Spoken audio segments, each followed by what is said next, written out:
Are live for the most part. Welcome everybody for the first ever D&D schooling or this academy or whatever the fuck you want to call it. We got Nacthveil and Icewolf. They'll be joining me on this adventure. Well, this concoction of three morons making a coherent idea. What's coherent about it? Yes, because we came into this with no fucking plan. How about we do what most people start with? You're getting into D&D and you want to DM. How's that start? It's like, how do you start to DM? That's a good spot. How to start? Yeah. Mm-hmm. I think most people, how they would start would be, hey, let's play, but nobody knows how to DM. So, what do? They go to YouTube and figure out how to DM. I mean, that's what most people do, I assume. I mean, it's no longer like the old days where you can go buy a book and hopefully you get it. And then you need more books! Yeah, Yes. I mean, books are still nice. Right.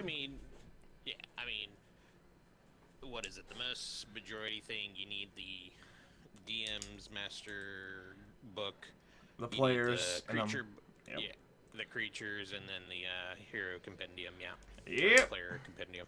Literally the three books you need to start D&Ding. The three Bibles of life. Yeah. Pretty much. And it's like, read that for the basics. Yes. And then get addicted to it and start buying everything else. And A few then books in, wondering what you've done with your life. And then you go start to homebrew because you get bored. But that's advanced. That's advanced I'm techniques. I'm not bored with it. I'm yeah. How many characters have you made in the last week? 17. Uh-huh. That sounds like an addiction. I have an excuse. My computer broke. Right. Oh, yeah. So, okay, let's go with let's start with around the table here. How was the first time you made a campaign? How did you go through it? Do you remember? Let's see. I think for my very first campaign, I picked a subject, and I figured out, okay, it was more of like an idea. Right. Like, my first campaign was, what if Ragnarok happened, but we're now in the point of what happened after Ragnarok? Because how it was for me, I like Norse mythology, stuff like that. Right. And I was like, okay, what happens after Ragnarok, but it's set in this kind of magical universe like in D&D? So I first came up with like the whole backline of like what's happening. Like, you read up on the Norse mythology, what gods are alive, which people are not alive, stuff like that, and then you start to dip in slowly into other factors. I had to raise Wolf's volume up because apparently the deaf person on my stream says that you're still quiet. Oh, God. Yep. Excuse me 1 second. Stinking phone. Yeah, phone call. Who has a house phone anymore? I know. Alright. Noct, did you remember your first one? Yeah, so my first one was a lot older. I did it was back in advanced D&D or 2e, and we were figuring out things, and the group that I was playing with didn't know what the heck they were doing. Okay. And it was just one of those things of, hey, would you DM for us? Because we've all played together before, but our DM doesn't want to do that anymore. So would you try? Yeah, it went horribly wrong. I had no idea what I was doing. It lasted like 5 sessions, and they were like, "Yeah, you know what? Let's not do this anymore." Okay. And of course, things have gotten a lot better since then because I've practiced. I've gotten into things. I've gotten into other stuff. There we go. Phone is gone, and I found out what the problem was. My microphone was apparently turned down, so like it was aiming down. So that might be a reason. Right. Well, the other reason is because I'm trying to figure out the audio levels as we're going. Because I'm Mhm. looking at the audio mixer, and I'm not used to this kind of setup, so we're trying to work with it. So, I mean, it's the Right. first time. Gotta get First the time. kinks out. All I right. mean, it's like any D&D DM, you got to get the kinks out. Yes. So like in Nactveil's case, his session went terribly wrong in 5 sessions. It did, and it fireballed, and then it was one of those things where the guy rolled a nat 20 on a cast, and the only thing I could think of is, why are you doing that in that small confined space? You're all dead. I say, For the first time. I didn't said- say I care about how big the room is. I cast fireball. Yeah. yeah. It was very similar to that. I forgot what spell he cast, but it eliminated. It was so back then. I don't know if anyone in chat or anything has played AD&D before or before 3.5. Back then, even into 3.5, there were higher spells to cast other than 9th level. Right. It went higher than that. There was stuff that could like end the world, basically. It was crazy, and I was one of those butts who I would go to my DMs and back then, especially 3.5 when the Psionics handbook came out, and I would play Psionics, and I couldn't find many games where people would allow that because DMs didn't want to have to keep track of all that. So I learned it, and that's when I started having better sessions because I was so fascinated by the Psionics handbook and the higher fantasy stuff that, hey, I want to play it, or at least have it being played, so I'm gonna end up running my own game. So that's when I actually started. I started with that time with the guided games. It's like now like the books that have like the tile sets and stuff in it, which is a good way to start. And then I went into creating Zerikar, which has had several games run in it now, and it's developing still. Right. See, I think I'm an outlier here because I started my first session, my first ever D&D session. I homebrewed a Halo D&D game. Oh gosh. Yeah, that probably went about as sounds well as you fun. expected. It was horrible. It was absolutely horrible. Because do you know how hard it is for somebody who has maybe like 3 days worth of playing experience in Dungeons and Dragons, 3.5, to go, yeah, I think a battle rifle will do, 3d6, 1d6 per bullet. Yeah, that should work, right? No, it was fucking awful. I needed Here to do comes the so needler. much better. Like, the elites Here needed comes the so needler. much things. What? If an assault rifle does 3d6, the needler needs to do 5d8. It's fine. And it auto hits because of tracking. Yeah. Right. Well, It's- actually, it's- we rolled it as a dexterity save with an 18 as the save. Because you can dodge it. Barely. Right. Right. Yeah. And so But, that was uh, one of the weirdest things I've ever started with. And luckily, I think I've gotten better since then.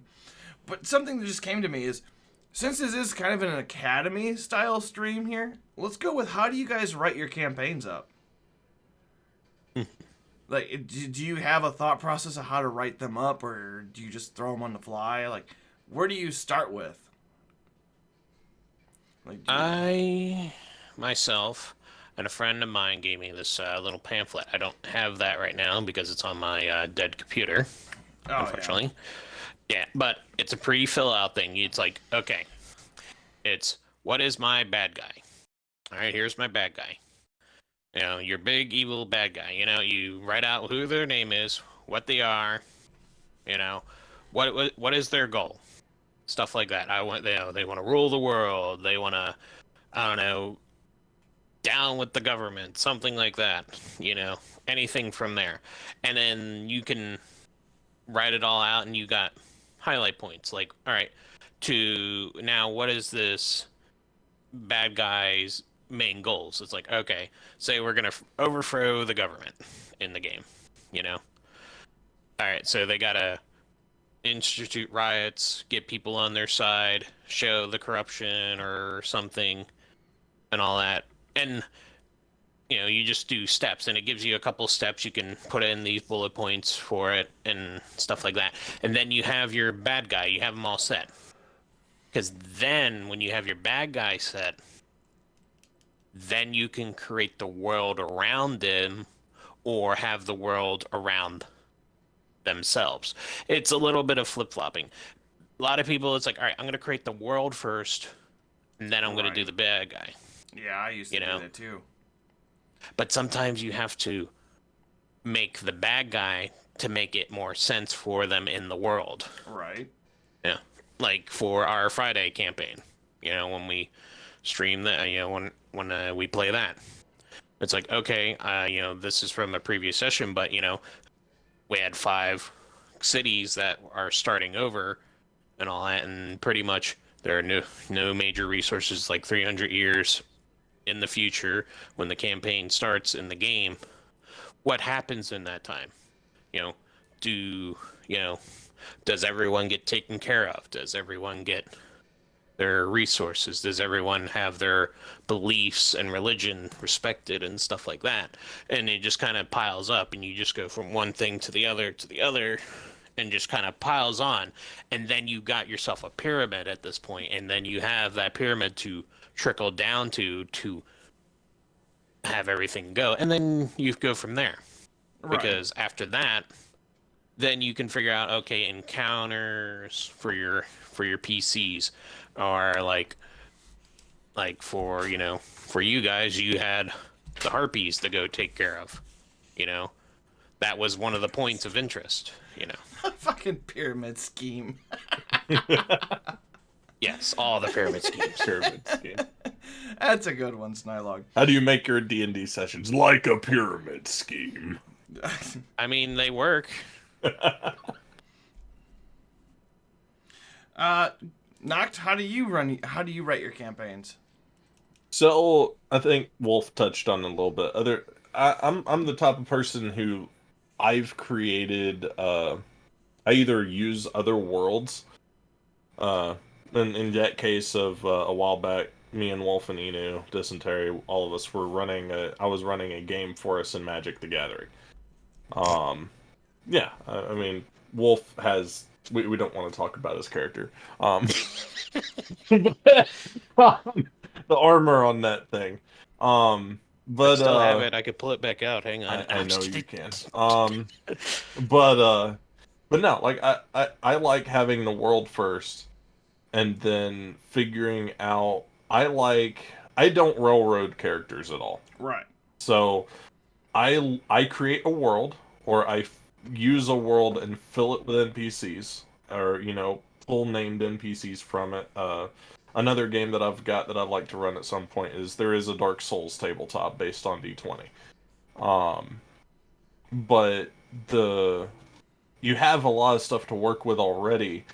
Let's see what the players come up with. And then I look at everyone's backstory, like this person's involved with this, I start adding elements to that into the game sessions around them, or as we come across things, and I let the players kind of decide where they're going and stuff. Now, let's say one session, there's a big bad evil guy that appears, and I've put a lot of thought and stuff into him, and the party just, for some reason or another, after they fight him and lose, never go back to him. That big bad is still in the world, so every session, while they're playing or after they get done, I'll roll an equal amount of things he's doing and figure out what that big bad would do while he's unchecked, right? So then things start happening, other city across the lake or whatever, and might catch on fire because he starts becoming an arcanist or something. Just as an example. Yeah. So then the world changes. changes. Because the world's still living. So, whenever I run sessions, I have a lot that I have to do. I usually take a whole day and take 8 hours and just figure out everything going on. But, I like doing that because that gives your characters the most freedom, even though it's a little bit harder to work with. Because there is no end game in those campaigns. They could kill, as long as you want to keep going with those campaigns, or unless your party decides to turn completely chaotic evil and blow up the world. I mean, It's like, guys, let's build a nuke. Okay. Yeah, I gave them the power, guys. I gave them the power to blow up the world, but yeah, I just like giving the players that much, like, that freedom, and building the world around them and what their choices are. Right. That's typically what I try to do. You missed my godworm. So She does. So what I do to kind of, I actually just wrote it up right now. I don't know how well it can be read because it is white and it is backwards. But essentially, this zone here in between everything is a free play zone. But I think of it like a square, and the top left corner, it's party wins. Bottom right corner, bad guy wins. And in order for the bad guy to win, he needs to find an item and do a thing. He needs to get the item and does another thing. The player has to stop the thing from happening, and the players have to break the item. But that's essentially how I write my campaigns. That's it. That's the extent of my campaigns. And there's so much free play zone that's just like what Noct was saying.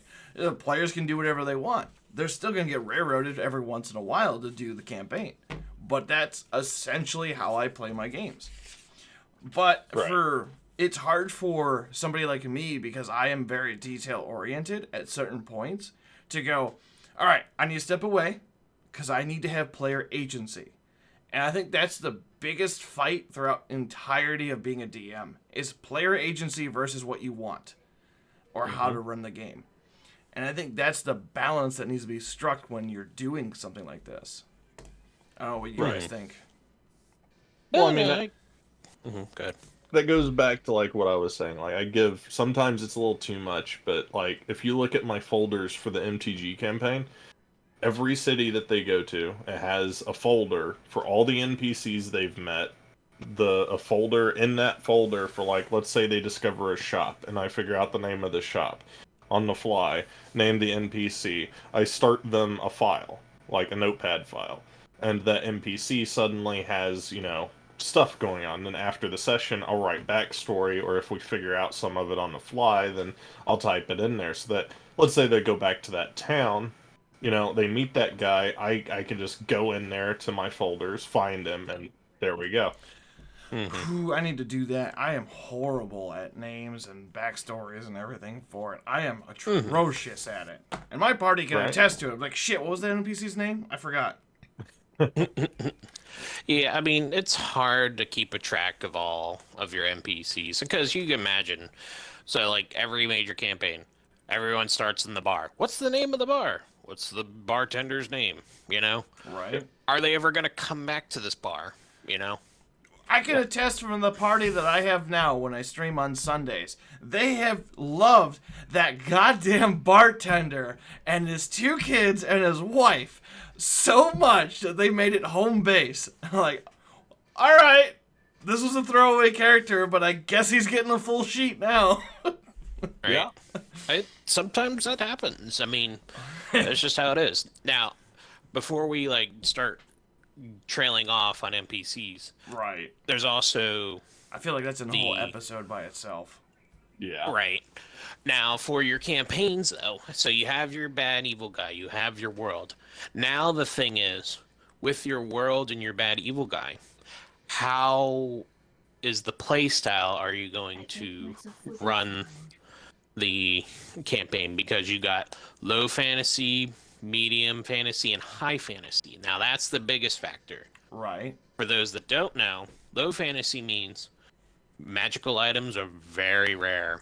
Like, you find a bag of holding. This is like the holy grail of magic items. It's like Lord of the Rings kind of thing. I think that's a low fantasy one. Yeah, that's more low fantasy, and magic is very super rare. Overpowered. Yeah. And then you have, say, mid-tier, which is maybe kind of like how my campaign is. Magic is a more common thing. Right. And such. That's more of Harry Potter style then? I would say, yeah, maybe Harry Potter, maybe not as secretive, right. Okay, I have in the tavern, they have, maybe they have a magical sink that cleans all the water, or the sink has unlimited water, hot or cold. Right. You know. Yeah, and then you got the high fantasy, which is almost cyberpunk-esque.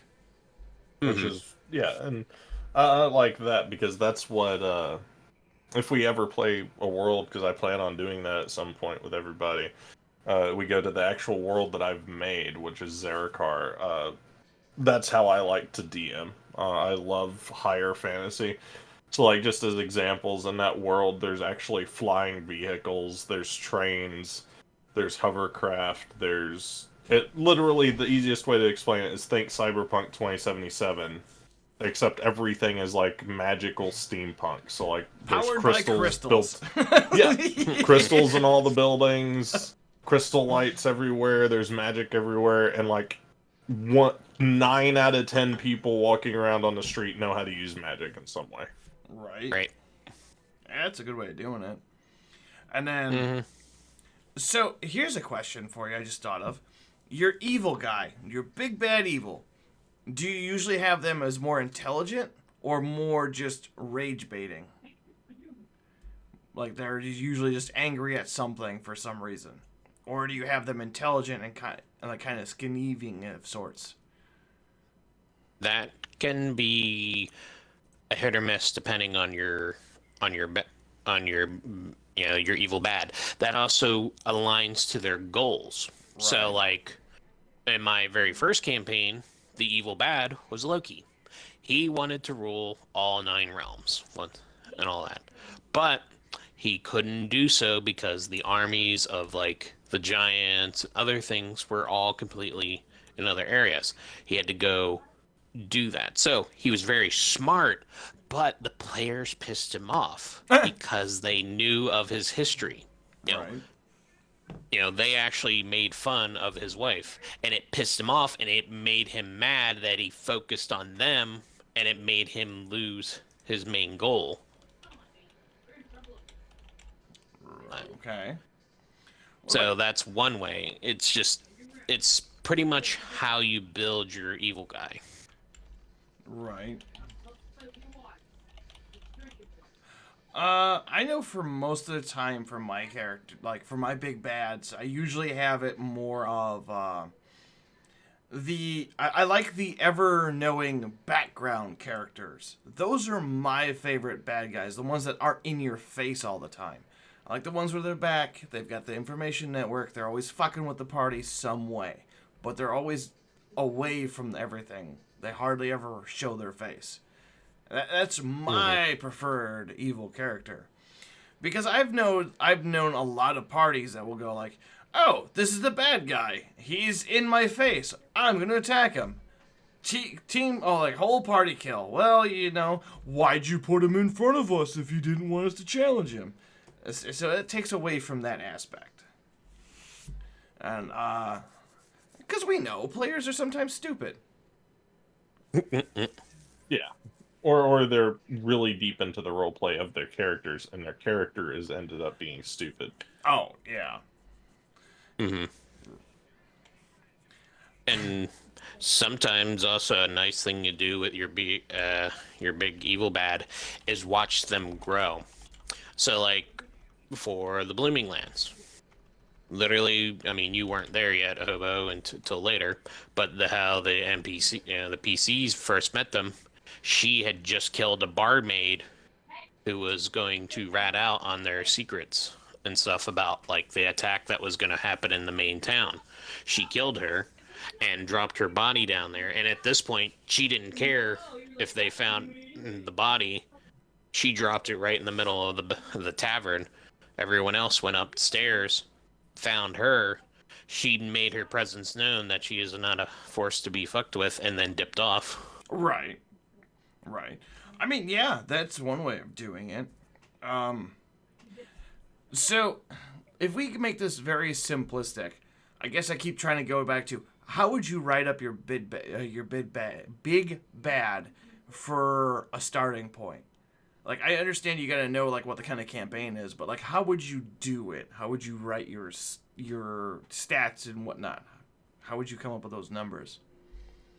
I mean, for me, I start with literally One, what is the big bad's goal, right? I'll outline the goal of the big bad, whether it's he wants to wage war, the lich y'all killed in the what was supposed to be a one-off, but the lich y'all killed. His goal was to completely enslave the world that y'all were in, and then start going across the multiverse and trying to enslave every universe. Right. That was his ultimate goal. So whenever I rolled him, I figured out his goal first, and then I figured out what he needed to be. He originally started as a wizard, Okay. right? A necromantic wizard who worshipped eldritch horrors, some of the really evil gods that are in the realm that I made. Whenever it was about halfway through one of the first campaigns, they were ignoring him so much, I kept rolling, and if I rolled a 90 or higher, he would succeed in part of his goals. And I rolled 100 one night after rolling 90 or higher 2 sessions in a row. And so he succeeded in finding a crypt with a casket that was magically sealed. Right. The next session, they found him inside the particular crypt, fiddling with the locks on it, which they were magical. And I rolled a nat 20 for him trying to open the locks, and when he opened it, inside of it was the eldritch worm that infected him and turned him into a lich. So at that point, now they're not dealing with a wizard anymore, they're dealing with a wizard who's ascended to lichhood, who has eldritch line now. Like, he can control the eldritch now, so it becomes a situation of, now what is his goal? And now his goal changed from just wanting to, destroy everything. Now he wants to devour everything. Right. He got his first goal. Now he goes to goal number 2. Right. Yeah. You know? So he has the power to conquer it. Well, what do you do when you conquer it? That became the question at that point. So now he wants to eat everything. So he basically turned into Galactus, just for lack of a better comparison. So then it's the like, Silver Surfer. yep. Well, I mean, then the party started ignoring him. So then I started going, okay, well, he's gone back to his citadel. So now what's he going to do for growth? Okay, cool. He raided this town.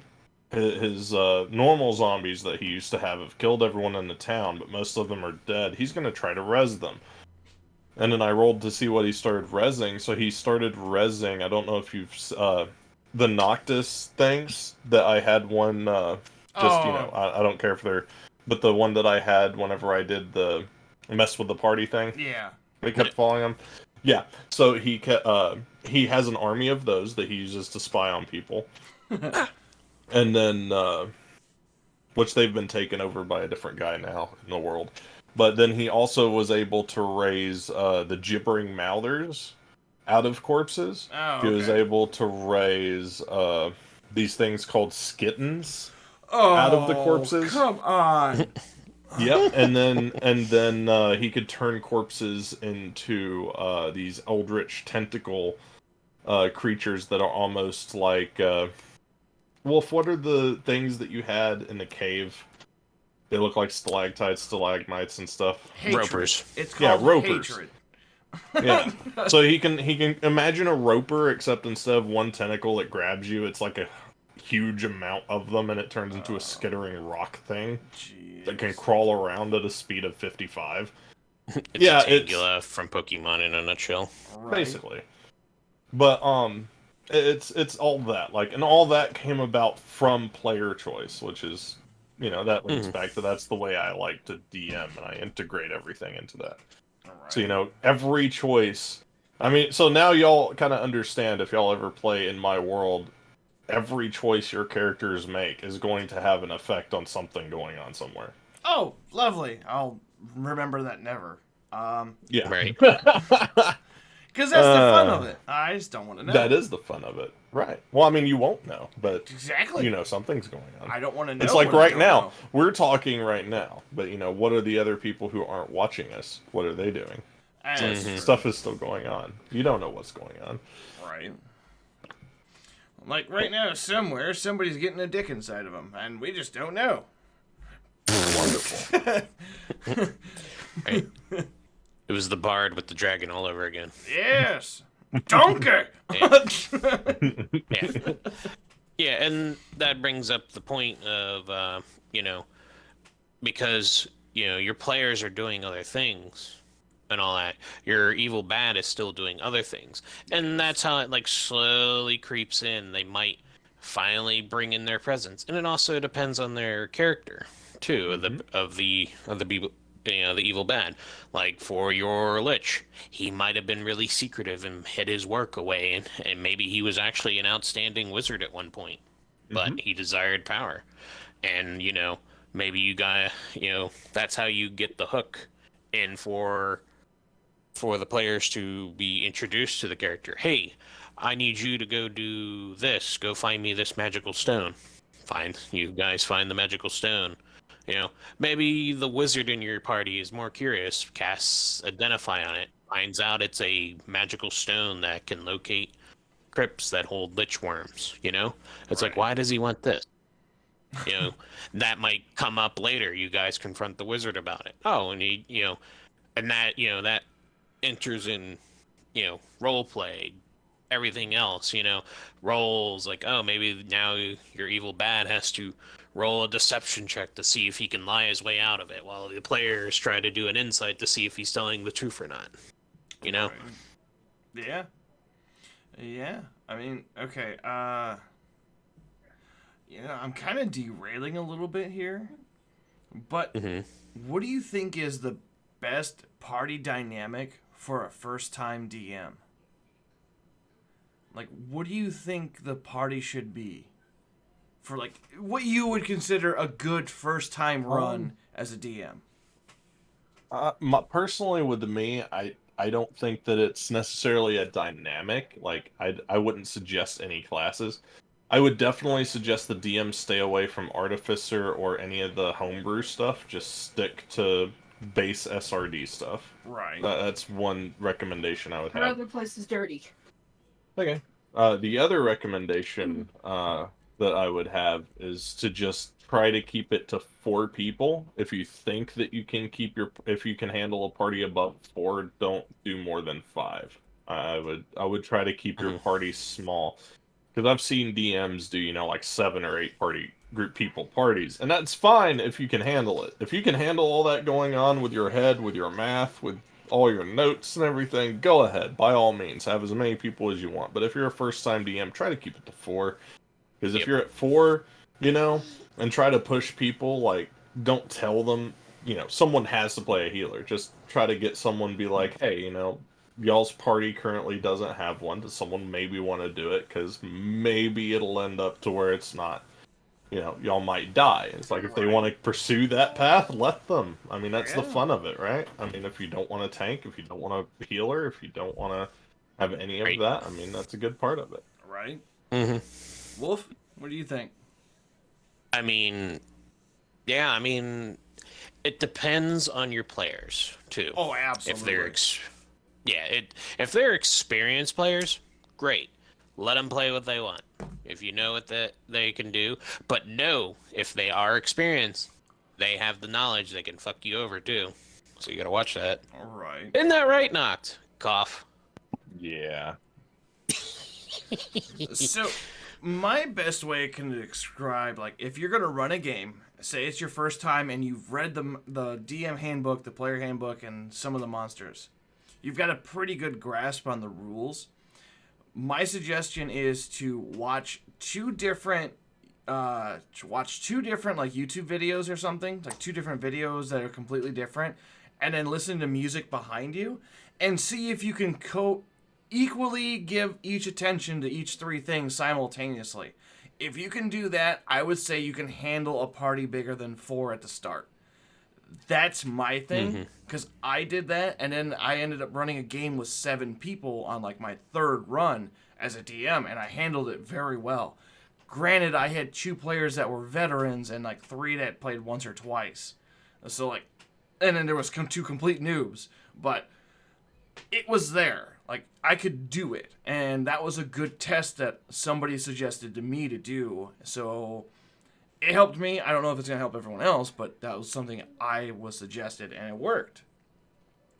I think I can successfully hold 8 people running a game. I think. But it's all on time. That's where that comes down to. Like, that's another aspect, too, is how much time do you give somebody to decide what their turn is? Yeah. I would say... You think about it. You get to having those 8 people. Right. But let's say it's just the big bad fight. Well, let's say you've gotten there. And so you've got the big bad, which is 1, so that brings 9 people going. Then you've got the lair actions if you're fighting him in the lair. Oh, yeah. So that's 10 things you have to keep track of as a DM. And that's if he doesn't have any minions left. Right. So then let's say everyone's getting, taking their, going about it pretty fast, but they're taking about 30 seconds to a minute to take their turn. You're looking at one round of combat being 10 to 15 minutes. For 6 seconds of combat. Right. Right? 6 seconds of combat takes 10 minutes. So the boss will die in about 2 hours if health and everything is balanced out. So you're going to sit there for combat for 2 hours. Yes, everyone might have fun. And if you can handle that, that's fine. If you've got some veteran players in a group that you get to their turn, they're like, I'm going to attack it twice, I'm going to do this, I'm going to do this, you're done. You roll the dice, everything's good. But then you're going to always have at least one person that takes like 2 or 3 minutes maybe because they're not sure of exactly what they want to do. Like with me when I try to play spellcasters. It's not my happy place, but I try to do it sometimes anyway. So then I sit there and I stare at my spells like, what could I do? And then I have to go reread all the spells. Whereas my favorite class is playing either a paladin or a barbarian, so then I can run in and be like, I will rage! And just smack everything. Good old barbarian. Always chooses rage. I cast rage. Rawr. Like, if you look at the evolution, of the character that I'm playing on Fridays, right? Yeah. It started out as a rogue warlock, and he's taken all of those points he's going to, because all that's done, and he's realized he needs to be stronger for the party, so all the rest of his levels are going into fighter. Right. I don't know what fighter, but they're all going into fighter. Yep. And then you got my character, who's just a gunsman healer. Like, that's pretty much what it is. But, I mean... So I found a way of kind of keeping combat smooth and rotating with more than 4 players, and that is to kind of take your phone, set a 30-second timer, and set it off to the side, and have it with a silent ding, so that way like okay, what do you do? And they're going through the motions and whatnot, and if they can consistently hit the 30-second mark, then they're good. And then you can kind of time each person. And this is before the big bad evil guy fight. So then you can kind of appropriately plan what the fight's going to be. Right. And then no boss fight is ever complete without some sort of gimmick. We all know this. Like, you got to have some kind of gimmick to critically wound the boss, if you would. And then that would make the fight even easier. And I think it also gives players this, a satisfaction of I figured out a thing. I can make this happen. And now the fight's easier. Go team kind of thing. Like that one story with the druid that I like so much. One story with the druid. What do you mean? So there was a big bad that the DM had planned for a while. This was a story off of a Reddit that I love. So he had a druid in the party that had seeds, right? And he had the ability, I forgot what they were, but they were magic seed he could plant, and then he could force it to grow in an instant, right? Okay. So the big bad was a werewolf type creature, and it transformed and lunged at him, and it rolled a nat 20, so the DM's like, it takes your arm off. Well, a couple rounds before, he said, I'm going to hold the seed in my right arm. And he took the guy's right arm off, and he says, I grow a tree. And they're like, okay, where do you grow? No, I grow the tree out of the seed that's currently in the stomach of the thing that just bit my arm off. So now you've got an instantly grown 10-foot diameter redwood growing out of this creature who is immediately dead. Yep. That is creative. That I like. Which, going to other stuff, what I don't allow in my stuff as far as creativity, even though technically it would work, everyone knows the spell create water, right? Yes. Mm-hmm. So technically, by wording, you can create it in a creature's lungs that you can see and drown them. Technically, yes. The first time a guy did that to me, I did do the evil thing and go, okay, there was a spellcaster nearby that witnessed you do it who was an ally to him, and he does it to you. I need you to roll a new character. And the guy looked at me like, seriously? And I said, we're both going to agree that you do not do this again, and I will never use it again. So I don't say that, but if anyone were to ever try to do that, I will go, I'm warning you, if you do this, I will be using it on you. I'm just warning you right now. So actually, But I have found a good counter for that, and that is if you're going to do that, you have to grapple them and hold them down for it to go, because it adds that a little extra element to it. mm-hmm. Because if someone's going to start drowning, they immediately start to turn their head and they cough and whatnot. That's just a usual reaction. So why wouldn't that happen? And then you can no longer see their face, you know. So then they would kind of. It's a way of kind of counterbalancing it without giving away, too much nerfing to it, because it's not really an attack spell, but it is lethal. Because 20 gallons is a lot. Right. Which is like that I would allow too. Like if someone held them down and cast it right at their mouth and force them to breathe it in or something. That's Right. Now if you're a lawful good character, you're not going to do that. But if it's a demon. But if they're lawful good, they wouldn't do that. The line gets blurry with demons. Well, so here's the thing, right? And this is going off on another thing. Oh goodness. Are we talking about Derp Dragon again? No. Oh god, thank god. Whenever I have a thing that I do when I DM, so this is like kind of another warning thing.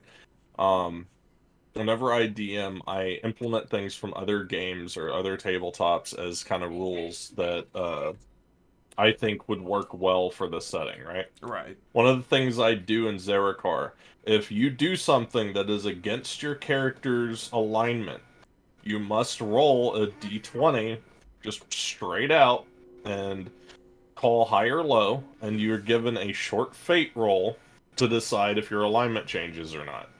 Oh. And if it does, you must replace either whichever one you broke with another one. So if you broke the law, then you have to replace lawful with either neutral or evil. If you broke the good thing, if you did something evil, you have to change it to either neutral or evil. That's something that I do. I also do things like I use Wolf's what Wolf did at one of his things, or was it dysentery in the evil? No, it was dysentery in the evil campaign. I think it was, yeah. So there's another system that does. They have a list of fears and things that your people can get, and it's a list of psychoticy or whatever, and it's got 100 different things. So, and it applies statuses to your characters. So like with Izzet got his hands dipped in molten metal in a forge that looked like a dragon. So dysentery rolled. He rolled positive, so he was now afraid of dragons. Okay. So if he saw a dragonborn, he'd freak out and run away. If he saw a dragon in the air, he'd freak out and not want to fight it. Stuff like that. Okay. So I do the same thing. If it would possibly permit you to be afraid of it because something detrimental to you happened, then you roll, and if or I roll, and then you possibly are now afraid of that. Right. It's like something traumatic. Yep. So here's a question from the chat. How do you guys use improvised weapons or ammo? Now, that depends on the ammo in the weapon. Like, it's a frying pan. Okay. I'm going to say, okay, it's a frying pan. It's made out of cast iron. It does a 1d4. It's right.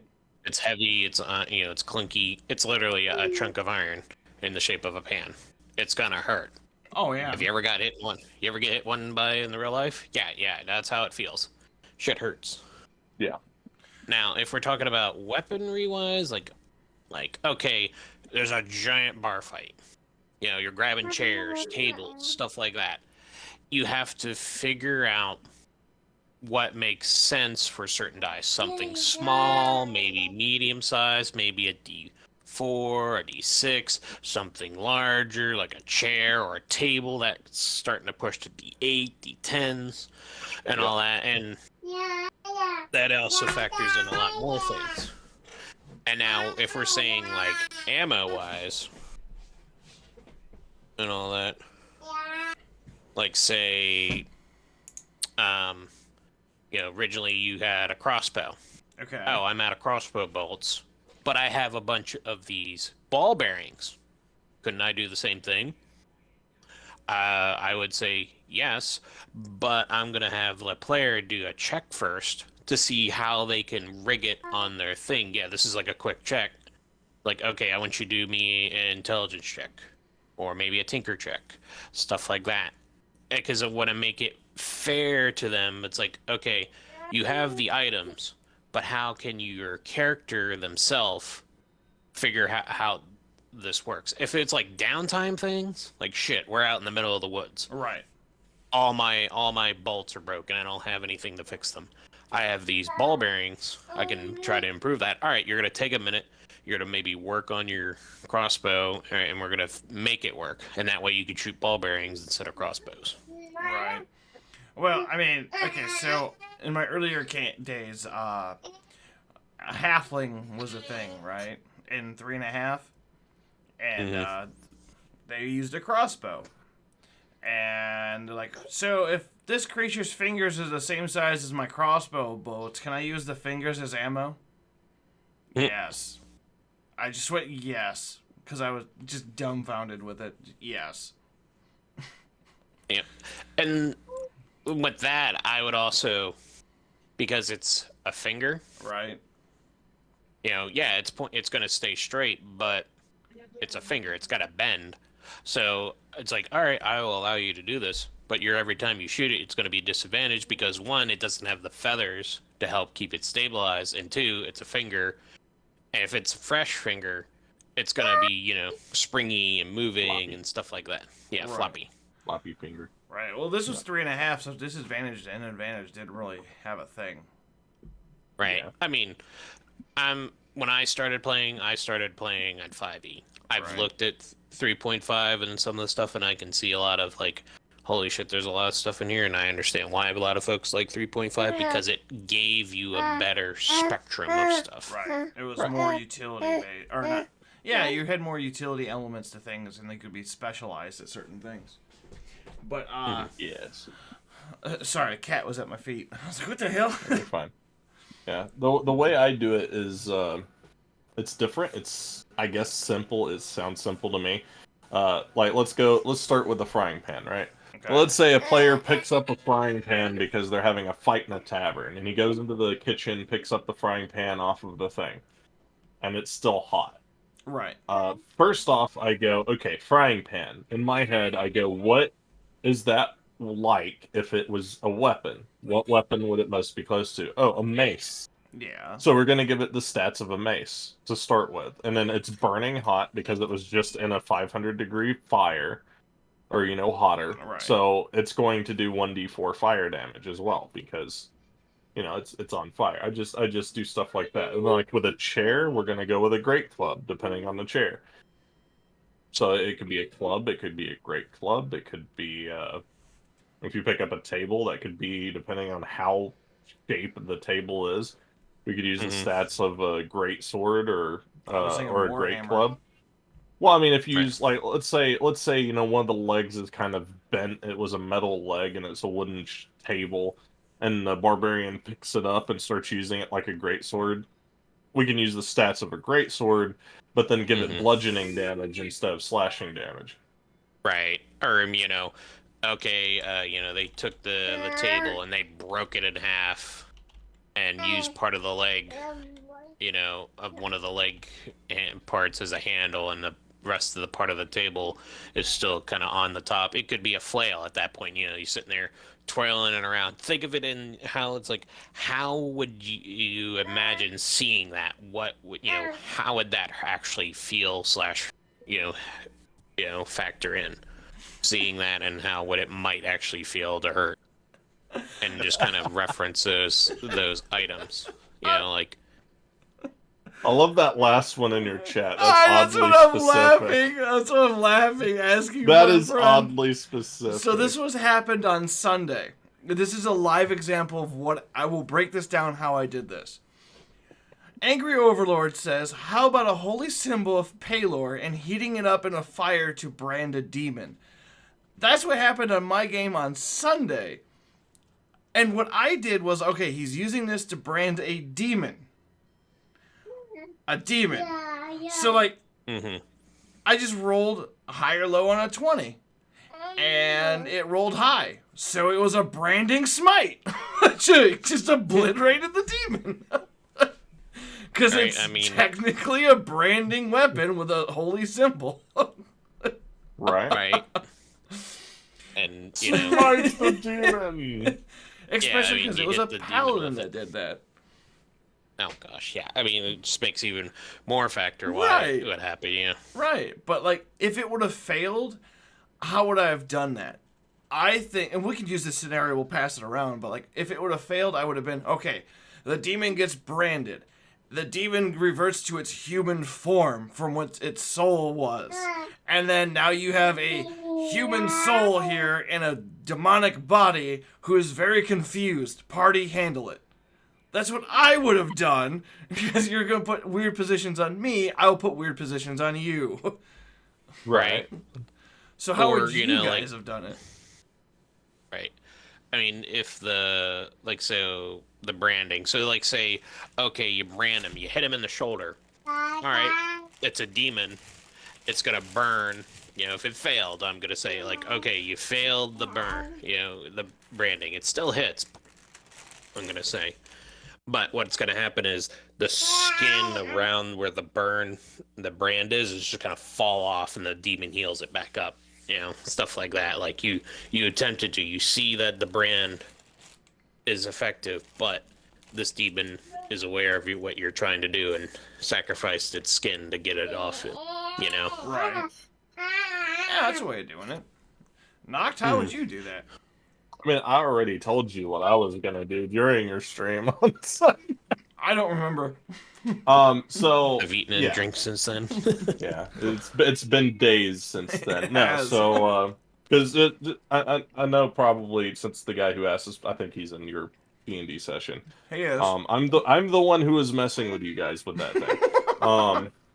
So, and there's a lot of, I was taking notes the entire time too, in character, as something that was, anyway, but there is a reason for me doing what I do whenever I type in mess with party. Let's just leave it at that. Yeah. But what I had told Hobo to do, which is what I would have done, was to, right as the brand was about to land, a dark portal opens up behind him and it gets sucked into it.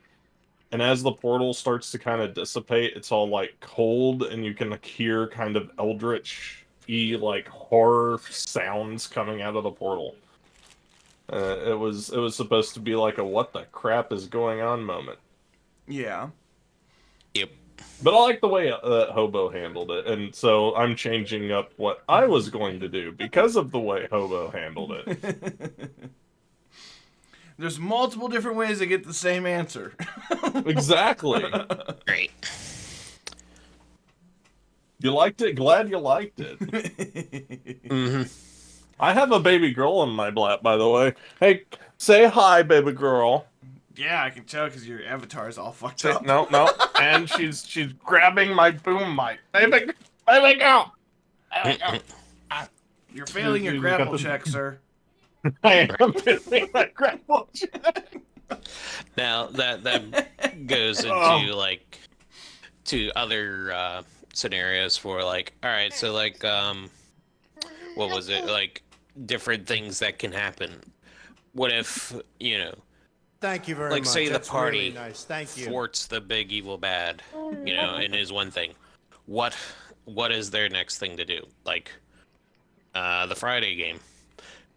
You know, this unfortunately was before you were here. Originally, the big evil bad was going to use an ancient portal to get to her uncle.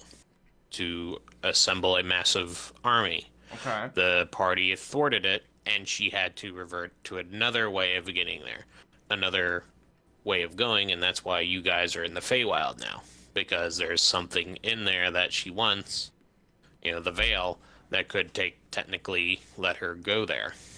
Yeah, and my character is deeply concerned, by the way, because I just lied to a god. Yes. So, yes, baby girl. Yes, we are doing a D&D thing. Yes. Oh, she just wants my milk. That's all she wants. Milk. And that's what you gotta be prepared for, too. Like, okay, they thwarted the bad guy, they stopped him doing from this. What is their next option? Is it, they go for another thing, maybe like the big evil guy, bad guy, that he was trying to, do the lich thing. You guys stopped him from becoming a lich. Now he has to go to another way of doing it. Now he has to delve into dark magic, even more darker magic, and maybe beseech an eldritch god to help them, Yeah.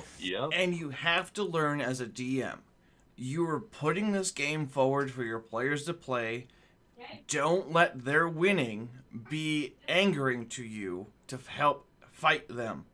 Don't do that. That is a massive mistake I find that most DMs do. They get mad when their players win. I was like, no, you're here to make a challenge. The players are supposed to overcome that challenge. Be happy for them.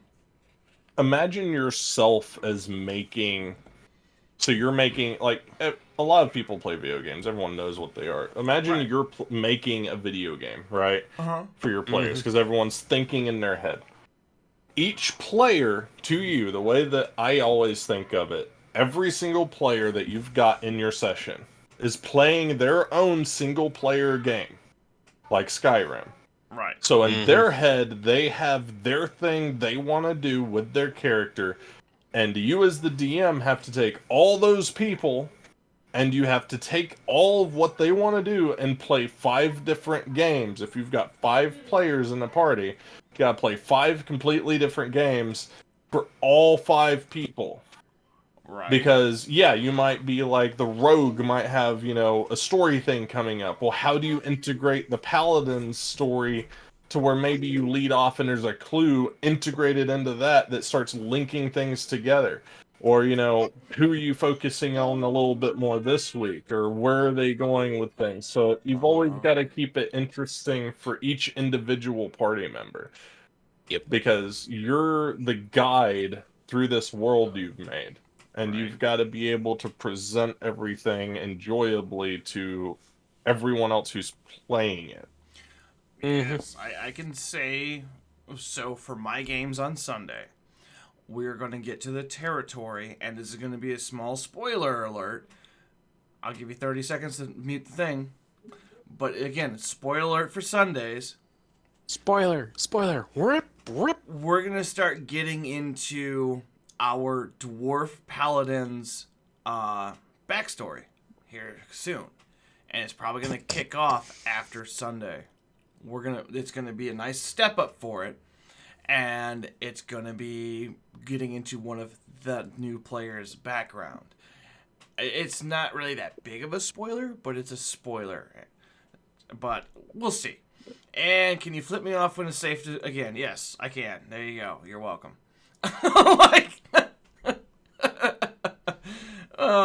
You Snylog, you're a jerk. You're making me flip off the internet. But, no. Also, here's something for you. Actually, I gotta talk to Icewolf after this, so I'll save that for now. I guess, do we want to go into how would you plan, how do you plan your encounters, or do we want to save that for another time? Because I know we were kind of going back and forth of like how to run a campaign. Right. I think we could just save that for the next time. And that I think that'd be the next step. Like, yeah, that'd be a good step to go into next time. right. Because that will take a hot minute in itself. Well, Because we'll sit yeah. here for a good hour or more talking about encounter stuff. Right. Well, Yeah. we've been here for an hour already, just talking about like just random things. That kind of with a Right. somewhat of a baseline. We'll get better at this, I promise. Mm-hmm. But yeah. Ooh, here's a good one. How much? How many things do you put in for your bad guy to get or need to do before you're like, okay, we're good? Like 3 things, 5 things, 20 things. What's your happy medium? I would say about maybe 3 to 5, give or Okay. take.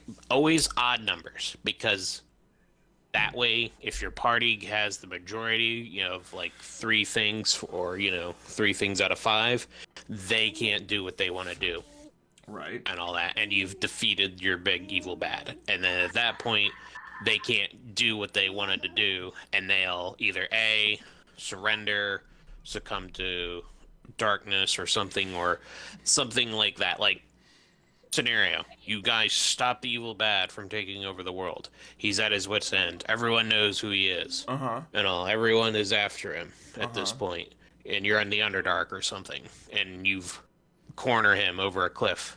What does he do? Does he A, give himself in, or B, does he fall off into the abyss below?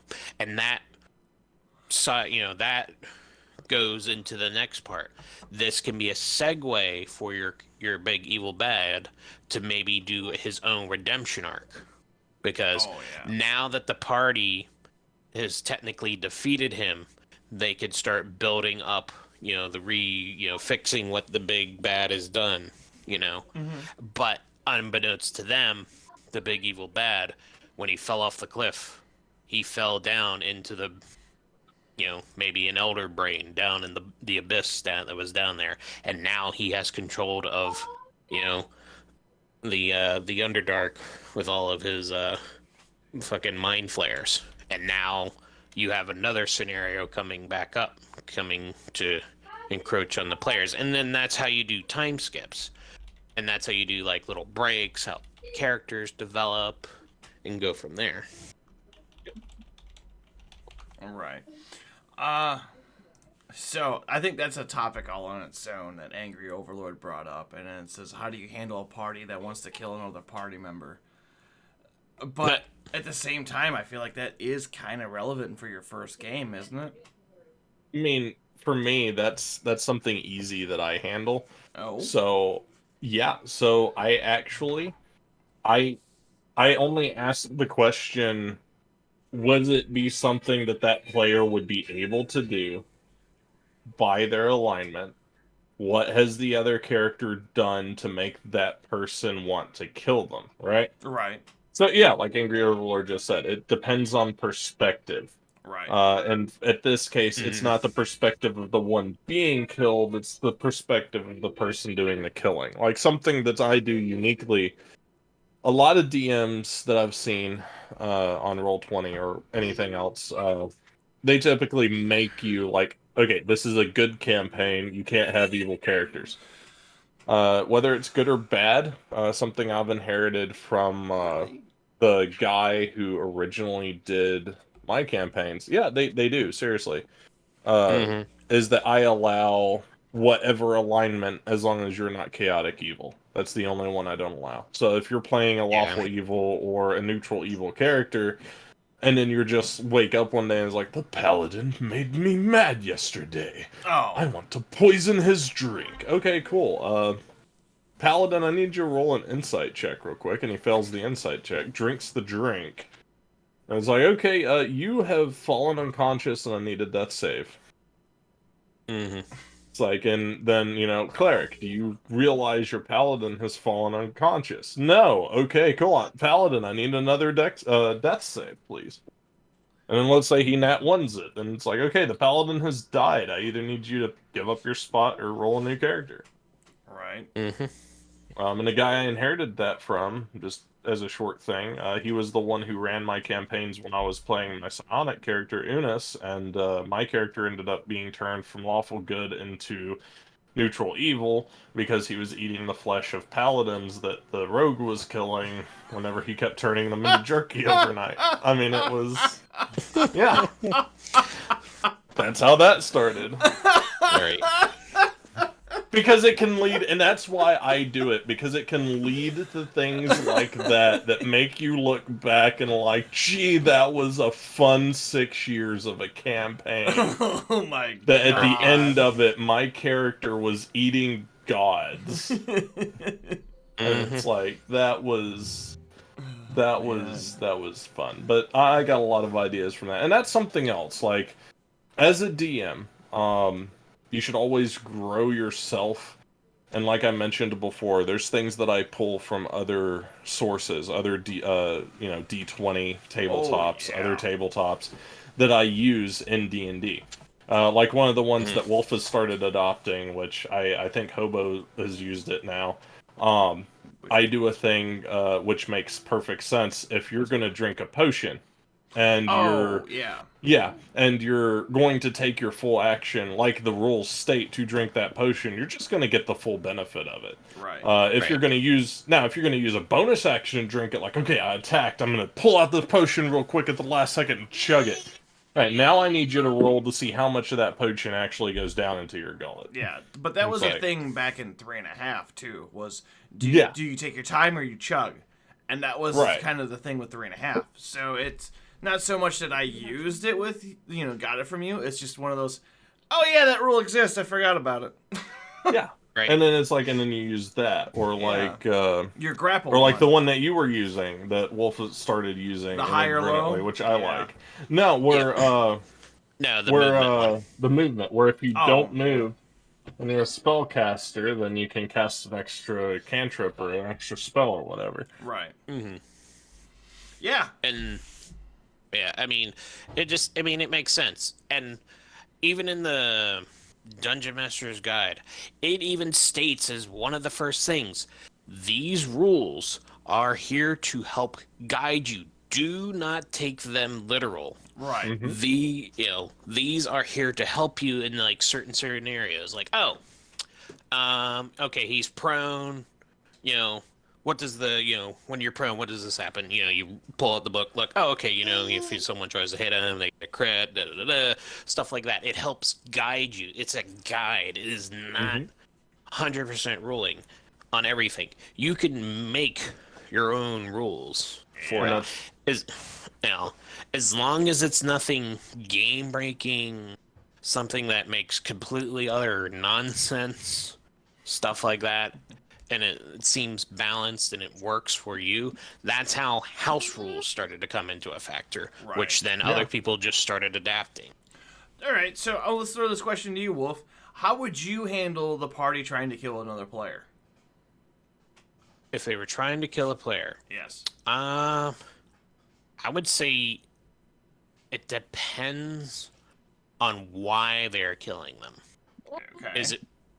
And it has to make sense. Like, okay, the paladin doesn't like that the rogue stole a bunch of cheese or something from a bunch of orphans. Right. But then I have to factor in, okay, what's the rogue? Why is he doing that? Why is he, why did he steal that cheese? Is it because he's a dick? Or did he steal it to tell these kids, hey, I stole this food to make you realize that, you have a hard life, some shit like this, I'm going to just reinforce that, your life is shit or something. It's like, why are they doing that, And then go into the factor, because I can understand, like, alignment-wise, like, it can be a reason why, but alignment can always factor in so many things, not just like, oh, I'm evil. I'm going to kill you because you're evil. Just because they're evil doesn't mean that, they can be civil. You could have a really bad evil guy that, is a vampire lord, and the only reason he wants to be, he's technically evil is because he has human farms for bloods to keep him alive. Right. But he could be a really good guy. Like, okay, he moved in the area, and now there's actual order in the area. There's no crime, no nothing, All the prisoners because are he's in in. his blood bank.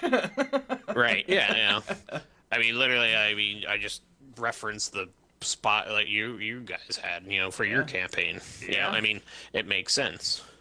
Yeah. Not because, now if it's a player conflict, between two players, because they're butting heads, because like maybe they got in a argument up or something. Now it's like, all right, now I'm just gonna fuck you over in this game.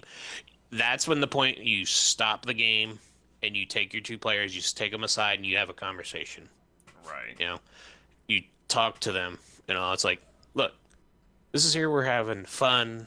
This is where we're having, away from the world outside. This is our little safe spot. This is where our spot where we're having fun. We're talking fantasy, stuff like that.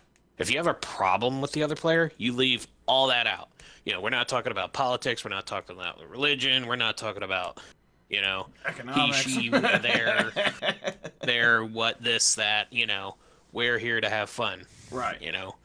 I could give two shits if you're such and such color, blah, Right. shit, outside outside of the game, or in the game.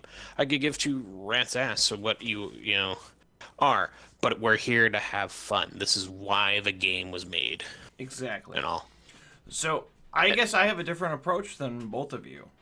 So what I do, and if this does happen in my game, this is exactly how it's gonna go.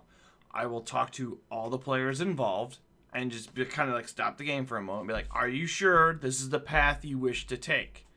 Because if it is, there will be no regrets beyond this point. You guys want to duke it out between each other within character? That's perfectly fine. Now, if they're role-playing this, even more props. But again, I will stop the game and be like, are you sure this is what you want to do? And if they both agree, they both accept the terms, I let it happen. I will moderate what's going on, but essentially it's between them. And if the other players want to get involved, that is completely up to them.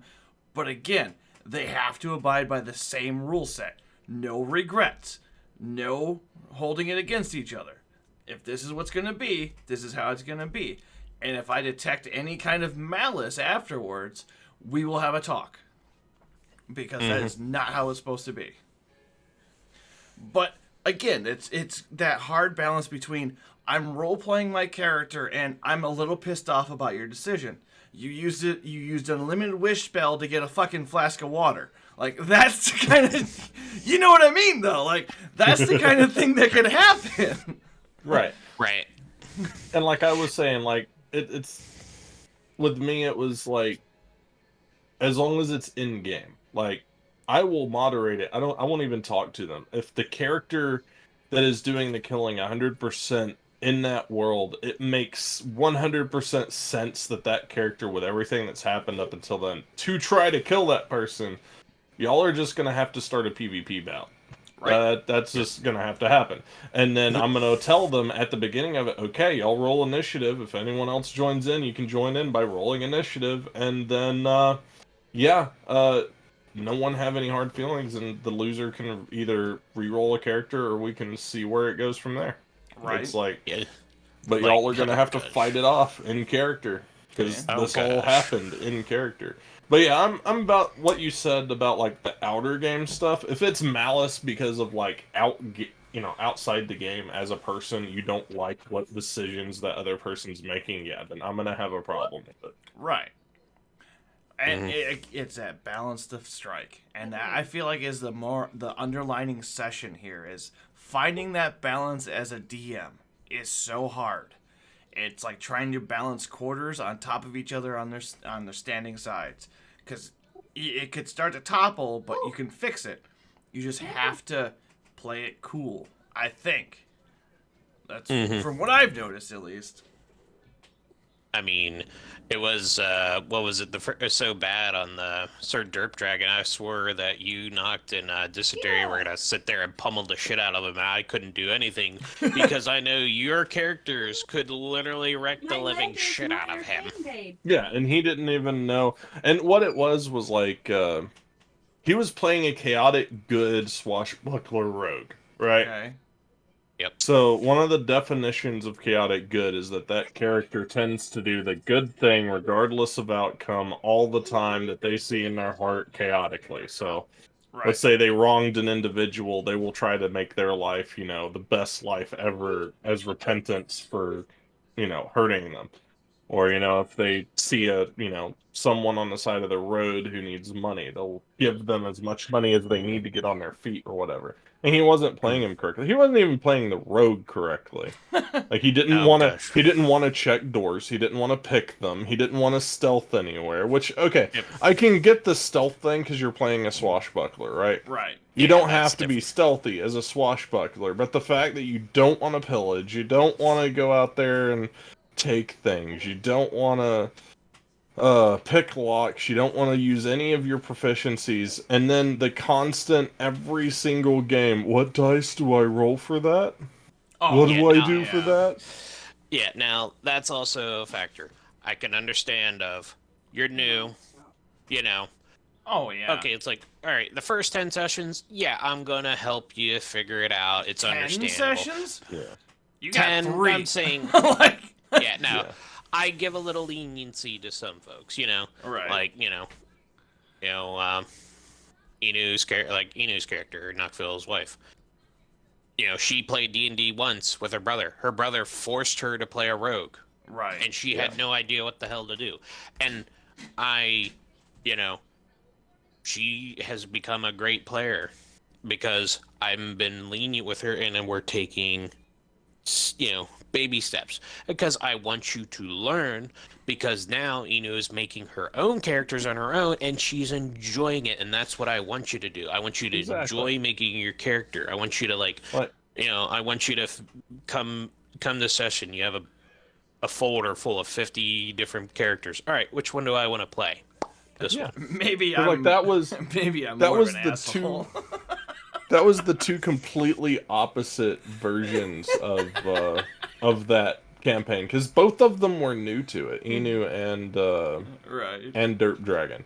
The difference Derp is Dragon's way Inu easier. learned. Like, we would tell her maybe it would take 2 sessions, maybe it would take 3 sessions, but she would learn, and then she would either stop asking for a while, or if she just needed a reminder, she'd be like, how do I do this again? Him, it was literally every session, everything we told him went out the window, and he would re-ask every session. He forgot to level up times, Right. and so for entire sessions after, he would be playing with an underleveled character, or he'd forget to write gear in. Or his health was so fucking low, it was pathetic when I nearly one-shot him in one hit. Yeah, he wasn't rolling his health. We figured out that, what was it at, like 32? And we were like level 16, something like God. that. So yeah, it's like, what have you been doing? And it's like, oh god, it's like I can understand, like, oh, okay, you forgot maybe a level or two. Yeah. It happens. You're just so excited to play. You forgot to level up. Okay, that stuff. But it's just, oh my god, and just. Oh yeah. And, yeah. No. Yeah, It's right. Yeah, and near the end of the campaign, we're almost there. It's like, all right, you guys are like literally almost done. That you could probably finish the campaign today. And he tells me, I might have to leave early. Okay, that's fine. Mid-combat, and it's like I understand you have to leave early, but this is not even... We weren't even I 30 understand. minutes in. It was like an hour in, and usually we play for like 3 or 4 hours. Right. And left early. Because I called him out on his bullshit, and he got frustrated about it. And, it's like, I told you, I'm not sitting here holding your hand anymore. You should be able to do this. Literally, because I hit him and he was almost dead. It's like, how are you almost dead? You had a long rest before we started and all that. Yeah. It's like, we had a long rest. Just like when he said, we had a long rest, I like I couldn't get my hand farther into my face to go behind and outside of my skull. You know how face palm at that point. It's like yes, you had a long rest. It's like and all that, and then we continued the session. He left early, yeah, and it's like I've had enough of this person, and literally, I played his character. He And I played his gave you. character so well too. He was outperforming us in some aspects because of Yeah. what he had. Wow. Literally because for the campaign, they were fighting Vecna, the big evil bad of all D&D, because that's how I had it in the campaign. And they had to shoot these spears into him to either take away his power or kill him. They chose to kill him, and literally because he doesn't have the greatest shot. He shot the monk who allowed him to shoot him. He took the damage down to 0, which then he took the spear and threw it at the god All right. and killed killed Vecna. That was my choice because I knew I could do that. Right. I had that's that knowledge. interesting. Your character. Okay, so the chat is saying like I feel my character can be too overpowered at times, and I feel awkward. I mean, so in this rare instance, I rolled on a random table, and this bow that my ranger has can shoot twice per attack, and he Right. gets 3 attacks if he doesn't move. So like he's shooting 6 arrows, and he feels like it's overpowered. And I was like, well, you're not. You're not. Yeah, I mean that comes into a factor. Okay, what is it? Is it a +1, +2 I believe crossbow it's or a arrow? +1 or +2 maple longbow, I think is what it is. But it got Okay. tuned to where it could shoot twice. Like you Okay, can put so- 2 arrows on it and shoot them at the same time. Right, and then that isn't actually as powerful as you think. What that does is it just brings in another factor for you, the DM. Right. Okay, because of my player being this, I might have to factor in something. Maybe it's a little bit more resistant to piercing damage, a little bit more chunky. Maybe he stays closer to your character because you're shooting him at range. He needs to be in your face. Right. That's where you start, Yeah. adapting to your players. Because Or like one of my favorite things to do, which Wolf used at one point. There's a move in it was in 3.5, but I like the Dark Souls RPG one more. It's called Parry. Oh yeah. So you can put that on anything. So parry, whenever you are about to sustain an attack, the version that's taken from Dark Souls, it's basically giving a martial character shield. Whenever he's about to take an attack, then you add +4. You use your reaction, you add like +2 or +4 to your AC. I think it's like 3 to 4, but yeah. Yeah. Depending. Yeah. Yeah, it's like 3 to 4. So then it's like, okay, suddenly he has. So then, like, you could do that, and then, he shoots arrows at him, right? So then he's gonna do the AC thing, and then so suddenly this knight with the longsword is slashing your arrows out of the air. Right. So, like, 2 of them hit him, the other 4 he cut down before they got to him. Right. And then there's also the aspect of which I can get to later is like, oh, there's a sorcerer or wizard and they just cast wind wall.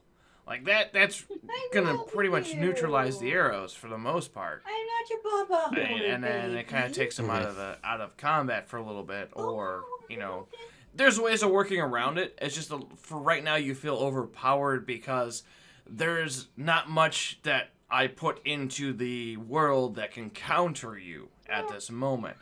Not that there won't be things to counter you, it's just at the moment you feel overpowered because there aren't anything to counter you.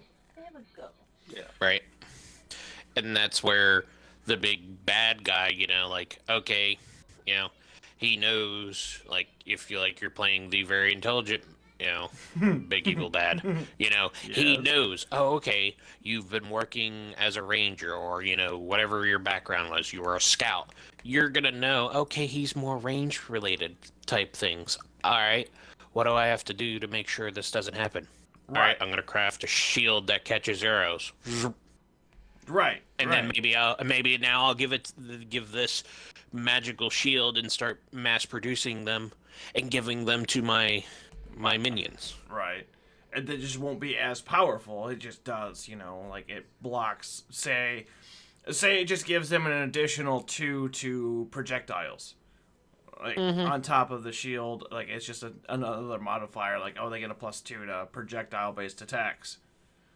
I mean, that's something you could do to counter that for sure. It's just, you gotta find a way to work it into the story a little bit. I see what you're saying. Yeah.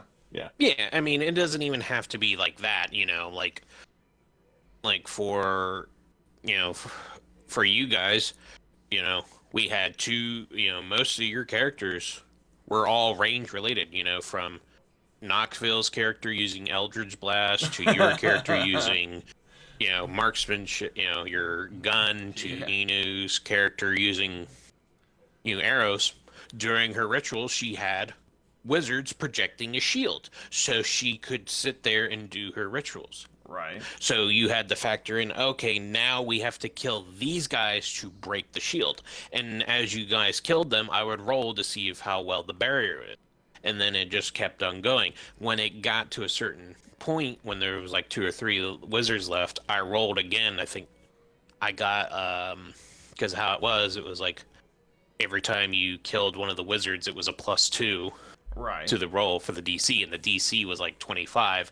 I rolled, I can't remember what it was, like a 18 something, and it was plus like 6, 7 at that point, and you guys hit the mark and we're over it. The shield popped. Right. So we've been running for this for about an hour and a half. I'm going to say let's kind of reel it in and let's do some final thoughts on this, because this could probably easily go for another half hour. Let's go back to the basic question here. How do you start? What would you recommend to people to start with for writing their campaigns? I feel like that's should be a pretty easy one to end with. I would say the first thing is have it as your group of friends. Don't do it with random people, because people are dicks. Right. And they can, and if you do it with a bunch of random people, you're gonna get shot down. You get what you get. Some people may be nice, some people may be just straight. That was terrible. This sucks. I'm done. Right. Play it with your friends, and even do a module. Oh, do a I small completely adventure. forgot about that. That's a good idea. Run a Yeah, module. I mean, run a small, starting module. Like I think it was like the Lost Mines of Morale, or the fuck it's called. I can't remember. Yeah. It's literally a very beginner starting kind of Right. campaign. It's like 1 to 5. This is where you have your friends start at level 1 and you start working your way up, and it just helps you, and it gives you a somewhat guidelines, and it helps you out. Like, okay, they're at this point, you have the list of what they could find, certain DCs, stuff like that. And then you can, if you wanted to, maybe tweak it a hair. Maybe make it just slightly harder, or maybe, make it a little bit more interesting. Like maybe, they were supposed to find the magical key that was in the chest in a false bottom. Maybe it wasn't actually in the chest anymore. Maybe it was on the dead corpse that was swallowed up by, a drake or something that was sleeping, Okay. in the room. I feel like if you're gonna start, I would start actually by, go through and watch. I hate to say it, but I would say go through and watch like Critical Role. Get a feel for like how the DM is going through, and this is what I would do to test yourself. Once you feel comfortable with it, the player does X. pause the video. How would you handle that scenario? And then go through to see how Matt Mercer goes through and does it. You don't have to copy him. You really don't. There are no wrong answers. There's just answers that need better explanation. What was the thing that I saw some of the people from Wizards, they tweeted out a long time ago. Ultimately, they've got all the rules and all the guidelines, but ultimately your DM is the one who has the final say in everything. Right. Mm-hmm. So it's like, you're the scripting for the game going on. Right. But yeah, where I would start would definitely be learn the base rules, everything you need to have together for your game. If you're going to run a module, learn the module first before you have the session. Read everything, know everything, go ahead and familiarize with yourself with the module. If it's your first foray, if you've run a module and you like it and you do it again, you want to create your own world, don't be afraid to take inspiration from something. Like my world, I got inspired by Cyberpunk, by Final Fantasy, and by a couple of other things. So it's like, take your inspiration, and then don't be afraid to use things other DMs are using. Like I said, the health potion thing, or the grapple checks, from 3.5, the grapple checks, which is from one D&D, right? Where grapple checks are now, you make an unarmed attack roll, and if you succeed against their DC, you immediately grapple, and they have to try to roll to get out of it on their turn. I mean, it's things like that. Or, Brennan Lee Mulligan actually has a house rule that's called Rolling with Emphasis now, which I like. And so, have you heard about it, Hobo? No, I have not. What is this? So so Rolling with Emphasis, after I explain it, you'll probably like it. So let's say your player describes something they want to do in a roleplay way or a combat way that sounds to you like it has a low chance to actually either fail or succeed, and either way, it would be great to see it happen some way, right? Oh, it's so a what the instead fuck of asking point. Okay, them, I know what that is. So instead of asking them to roll for the attack, you ask them to roll for emphasis, and what that is, you roll 2d20 for your attack, and you take the one that is the farthest from 10. So if you roll a 7 and a 18, you take the 18 and add your modifiers. If you roll a 14 and a 2, you take the 2 and you add your modifiers. Okay. And that decides if it fails or succeeds. See, the only rule on the Rolling with Emphasis is that it has to be something that the player character wants to do that is so, not necessarily outlandish, but so little of a percentage of outcome that they have to do this. So you're basically critically influencing their chance to pass or fail. Right. So I used to have a thing, and I'm going to sidetrack, 30 seconds. I used to have a thing called a what the fuck point. Whenever I played a game, and the party did something, and I verbally said, what the fuck, that player got a token, and that token was just something on their sheet, and it was essentially like a bardic inspiration point for 5. You could use it to reroll, you can use it to attack something and with a critical success, or you could turn it in, I believe it was for experience as well. And it was just that it was something that was like, okay, you made my brain stall. That in itself is an achievement. You win, sir. Right. And that's when I would hand out the token. And it was usually by doing something so, here's the plot. Chuck it that way. You win somehow. Okay, cool. You get the token. And I believe that inspired a lot of creativity in my games, too. I haven't brought it back because I can see it being abused with the party that I have. Just saying. Yeah. And that's the biggest thing, the creativity, because, if the player thinks they can do it, and you think they can do it as well, you have them roll for it. Oh yeah. If it rolls good for them, it rolls in their favor. If it rolls poorly, it rolls in your favor. Isn't that like, a faith rule? I mean, it's a faith roll. I mean, it's like, okay, I'll let you do this, but you gotta hit a certain DC, and I'm not gonna tell you what it is. You know, Right. you know, like your character and the cannon. Even though I fucked up and literally put the guy back in the spot where he originally was, you still got that chance to fire your giant ass cannon and hit his ass. I did. Yep. And that was my fuck up.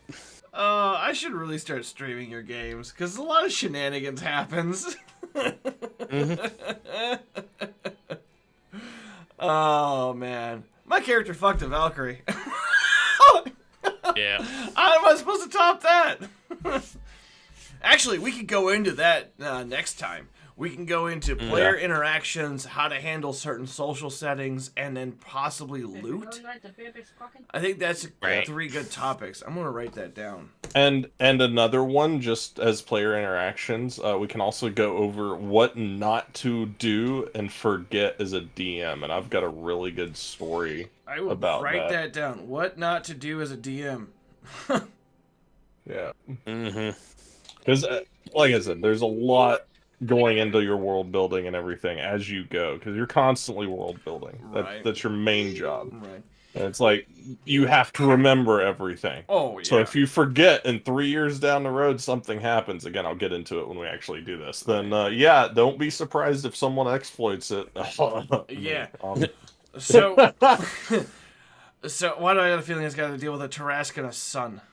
It does. I think I've told you that, but I'll Yes. tell everyone else when we get to that. So this is going to be the new installment that we do on this channel. I'm hoping for right now everything goes with the Wednesdays about 7-ish my time, Central Time, and yeah. We'll see how this goes, but hopefully everyone's happy with it, and we'll stop here for tonight, and we'll pick up next week, right? As long as things work out. Alrighty. Again, any of my Twitch people, everyone else out there, if you do have questions, you can message me, Nacht. I don't know if Icewolf's got a Twitter or whatnot. I don't even know. I don't have a Twitter. Okay. At least I don't remember. But you know, if anything, I mean, Somebody will know. Actually, if you're watching on Someone will YouTube, know. you can comment on it, and I'll read the comments. That's probably what it'll be. 909 comments later. You know what? I will read each and every one of them in a funny voice. If it's 999 comments, you're welcome. Right. All right. So with that being said, everyone, thanks for watching. Gentlemen, thanks for being here. See you all Wednesday. I do decree that it is time to anoint Fluffy the king of all shit. Thank you. Hey guys, I just want to tell you something. Fluffy Hobo is the king of shit. And that's Ghost approved. Okay, everyone. I'm just making an announcement real quick. I would like to indefinitely recognize the Fluffy Hobo as the king of shit. Undisputedly, indefinitely. He will for always be the king of shit. I doubt I can even land a hit with this gun.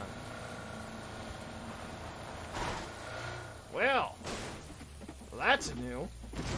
Like a glove, he nails it. I can't believe he did that. This is no longer me being a sniper.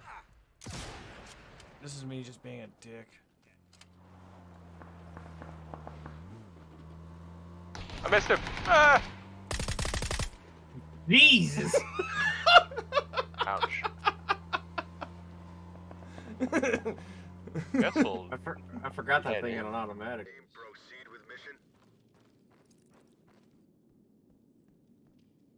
I'm coming through that door right in front of you. The door's gonna open here now. Ah, shit, that's the wrong thing.